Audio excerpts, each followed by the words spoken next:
really willing to throw away our marriage. Over one mistake, I pulled out my phone, showed her the 47 messages. Again asked, which one acknowledged it was my birthday? Which one apologized for excluding me from a family vacation? Which one showed any real concern? Beyond fear of getting caught or exposed, she couldn't point to a single one. Then I asked her the question that had been burning in me for weeks. When did I become someone you could just write off? When did I become so invisible that you thought I wouldn't notice or care what she said next? Changed everything she said. It wasn't sudden that, for years, maybe a decade, she'd felt like we were living parallel lives, that she'd tried to connect, but I was always working tired, always focused on providing, rather than being present, that eventually she just adapted, built a life that didn't require my active participation. And you know what, that hit hard, because there's some truth there. I have prioritized providing over being present. Sometimes I have missed events for work. I have been too tired for date nights after 60-hour weeks. But I also coached Tomas' Little League games, helped Piper with science projects, mowed the lawn, and fixed the leaky faucets, and kept the cars running and the roof over our heads. I showed up in all the ways I knew how, just not the ways Willow wanted. Apparently we talked for 4 hours that day.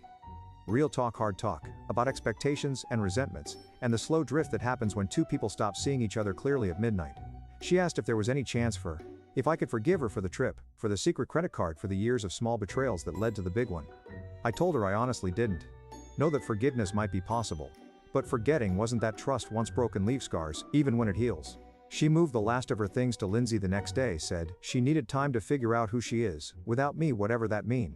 It's been 1 month now since my 50th birthday. 1 month since I came home to an empty house and discovered just how invisible I'd become to the people I thought were my world. Some days I'm angry, some days I'm just tired, but most days I'm finding a strange new peace and being visible to myself for the first time in decades. I've started swimming at the community center 3 mornings a week, been going to happy hour with guys from work, occasionally even joined a hiking group that meets on Saturday.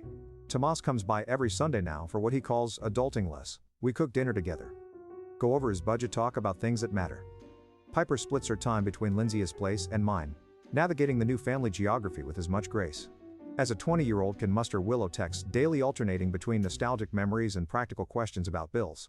I answer the practical, leave the rest on read. Yesterday I got a letter from a divorce attorney representing her. Standard stuff. Reasonable requests. Actually, she is not going for the jugular financially, which surprised me, as for me, I finally changed my social media status from married to it's complicated, because it is. Life is complicated, families are complicated, love and hurt and forgiveness are complicated, but one thing isn't complicated anymore. I'm not invisible, not to my family, not to my friends, and most importantly not to myself, and that visibility that was worth the price of a beach vacation I never